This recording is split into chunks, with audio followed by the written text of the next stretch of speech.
This channel does not promote any violent, harmful, or illegal activities. All content provided by this channel is meant for an educational purpose only. Operation সিঁদুর 2 বা 2 সেটা কি একেবারে সময়ের অপেক্ষা? পাকিস্তানের উদ্দেশ্যে সেনাকর্তার হুঁশিয়ারি, গতবারের থেকে এবার আরো শক্তিশালী হবে আক্রমণ। দিল্লিতে নাশকতায় পাকিস্তান যোগ সামনে আসার পর হুঙ্কার western commander lieutenant general Manoj কাটিয়ারের। जानते हैं कि ऑप सिंदूर में हमने दुश्मन को बहुत क्षति पहुंचाई थी, बहुत नुकसान पहुंचाया था, पर हम ये भी जानते हैं कि दुश्मन शायद अपनी हरकतों से बाज ना आए और दोबारा कोई ऐसा काम करे कि हमें फिर ऑपरेशन करने की जरूरत पड़े। पर जैसा हमारी लीडरशिप ने भी कहा है और मैं उसको दोहराना चाहता हूं कि इस बार अगर दुश्मन कोई गलत काम करता है, कोई दुस्साहस करता है, तो उसका जवाब पहले से बहुत ज्यादा होगा और ये तैयारी उसी के लिए है। প্রসেনজিৎ আমাদের প্রতিনিধি আমাদের সঙ্গে রয়েছেন, সরাসরি প্রসেনজিতের সঙ্গে কথা বলবো এই বিষয়টা নিয়ে। প্রসেনজিৎ, মনোজ কাটিয়ারের বক্তব্য আমরা শুনছিলাম এবং তিনি যে লিডারশিপের কথা আরো একবার মনে করালেন, সেই লিডারশিপের বক্তব্যগুলো যদি আমরা আরো একবার রিকল করি, সেখানে তারা বারবার করে বলেছিলেন, প্রধানমন্ত্রী নরেন্দ্র মোদী থেকে শুরু করে সকলেই যেটা বলেছিলেন, যে বার্তা দিতে চেয়েছিলেন, যে ইঙ্গিত দিতে চেয়েছিলেন যে অপারেশন সিঁদুর শেষ হয়নি। তাহলে কি অপারেশন সিঁদুর 2.0 সময়ের অপেক্ষা, তার ইঙ্গিত পাওয়া গেল মনোজ কাটিয়ারের বক্তব্যে? একদমই তাই। দেখো, অপারেশন সিঁদুরের সময় কিন্তু দেশের তরফে ঘোষণা করে দেওয়া হয়েছিল এই ধরনের আঘাত এলে এবার থেকে পাল্টা প্রত্যাঘাত করা হবে।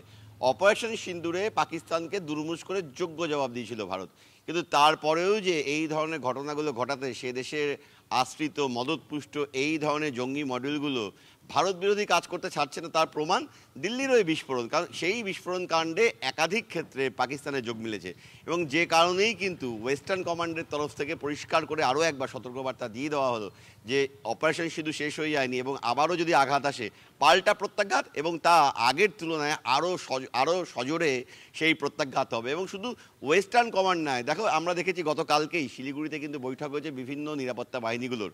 উত্তর পূর্বাঞ্চলের ক্ষেত্রেও যে এই এলাকাকে রক্ষা করতে একাধিক পদক্ষেপ ভারতীয় সেনার তরফে করা হচ্ছে। কিষানগঞ্জ, চোপড়া, ওদিকে ধুবড়ি, 3টি এলাকায় নতুন করে তিনটি সেনার ইউনিট সেই এলাকায় চালু করা হচ্ছে। ফলে সব মিলিয়ে কিন্তু আমরা দেখছি যে বিভিন্ন এলাকায় সেনার ড্রিল চলছে সমান তালে, যেভাবে আমরা সেই সময়কালে দেখেছি একইভাবে। এবং আজকে সেনাকর্তা ওয়েস্টার্ন কমান্ডের তরফে স্পষ্ট করেই আরও একবার জানিয়ে দিয়েছেন যে পাকিস্তানের তরফ থেকে আবারও যদি আঘাত আসে পাল্টা প্রত্যাঘাত ভারতীয়। এই যে ঘটনা ঘটেছে, যে বিস্ফোরণের ঘটনা ঘটেছে, তাতে বারবার করে ওই জেশের লিঙ্কটা পাওয়া গেছে। তাদের বক্তব্যে বারবার করে স্পষ্ট হয়েছে যে কজনকে গ্রেপ্তার করা হয়েছে তাদের কাছে ওই জেশ লিঙ্কটা বারবার করে সামনে এসেছে।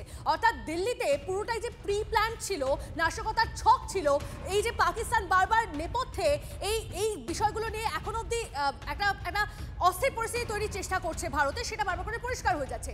এটা করে কি তাহলে পাকিস্তানের তরফ থেকে নিজেরা নিজেদের বিপদকে আহ্বান জানাচ্ছে?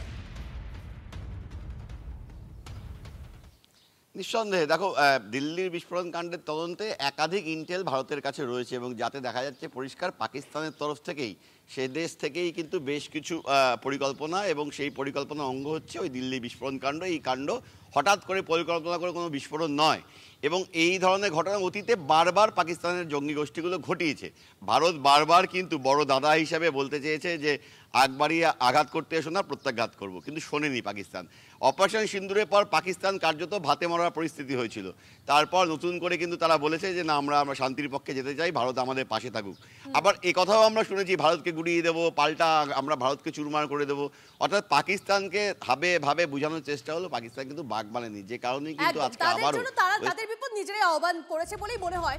তুমি আমাদের সঙ্গে থাকো প্রসেনজিৎ। এই মুহূর্তে আমরা যোগাযোগ করে নিয়েছি কর্নেল দীপ্তাংশু চৌধুরী, এই মুহূর্তে আমাদের সঙ্গে রয়েছেন। কর্নেল চৌধুরী নমস্কার, আমি তন্নিষ্ঠা কথা বলছি আপনার সঙ্গে। কর্নেল চৌধুরী, আপনার থেকে জানতে চাইবো যে বিষয়টা, একটা হুঁশিয়ারির কথা শুনতে পাওয়া যাচ্ছে, গতবারের থেকে এবার আরও শক্তিশালী হবে আক্রমণ। দিল্লিতে নাশকতায় পাকিস্তান যোগ সামনে আসার পর হুঙ্কার দিয়েছেন ওয়েস্টার্ন কমান্ডের লেফটেন্যান্ট জেনারেল মনোজ কাটিয়ারের। আমার প্রশ্ন হচ্ছে, যখন দিল্লিতে এই বিস্ফোরণের তদন্ত এগিয়েছে, আমরা বারবার দেখেছি জেশ লিঙ্কটা ক্লিয়ার হয়ে গেছে, সেই বিষয়টা বারবার করে সামনে এসেছে, তারা নাশকতার চেষ্টা করে গেছে, সেই বিষয়টা সামনে এসেছে।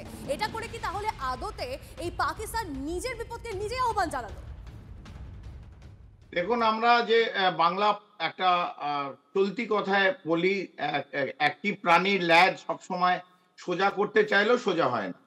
তো একইভাবে পাকিস্তান আমরা দেখেছি বহুবার পাকিস্তানকে নানাভাবে বলা হয়েছে, কূটনীতিকভাবে বলা হয়েছে, বিভিন্ন রাষ্ট্রের মাধ্যম দিয়ে বলা হয়েছে, ব্যাকডোর ডিপ্লোম্যাসি হয়েছে।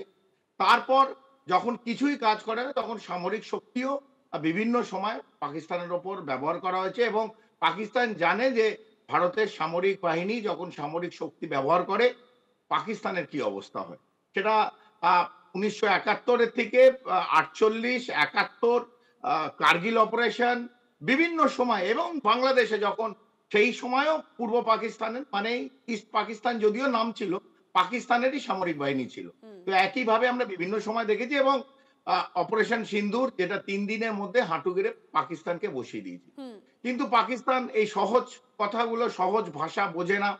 সক্রিয়ভাবে তারা এই জঙ্গির নাশকতা করে বিভিন্ন জায়গায় বারবার ভারতকে আঘাত পৌঁছতে চায় এবং লালকেল্লার পর যে টেরর মডিউল বেরোলো সেটা একটা ভয়াবহ টেরর মডিউল, যেখানে ভারতীয়দের 50,000 লোকের বেশি মৃত্যু তারা চেয়েছিল এই নাশকতার ছকে। এরপর ভারত কিভাবে প্রত্যাঘাত করে বা সেটার উত্তর দেয়, অবশ্যই আমাদের সেদিকে নজর থাকবে। অনেক ধন্যবাদ এই বিশ্লেষণের জন্য, আপনি সঙ্গে থাকুন আমাদের সঙ্গে।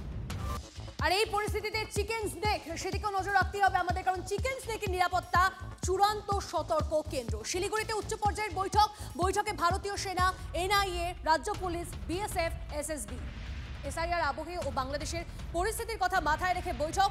চিকেন নেক সংলগ্ন সীমান্ত এলাকার নিরাপত্তার জোরদার করতে বৈঠক। চিকেন স্নেক সংলগ্ন এলাকায় 3টি ঘাঁটি তৈরি করেছে ভারতীয় সেনা। ইউনুস জামানায় বাংলাদেশে পাক সেনা ও আইএসআই এর প্রভাব বেড়েছে।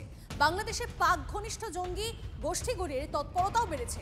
আর এই পরিস্থিতিতেই চিকেন স্নেকের নিরাপত্তা নিয়ে সতর্ক কেন্দ্র। অনুপ্রবেশ আটকাতে সমন্বয় বাড়ানোর দিকে নজর নিরাপত্তা এজেন্সি।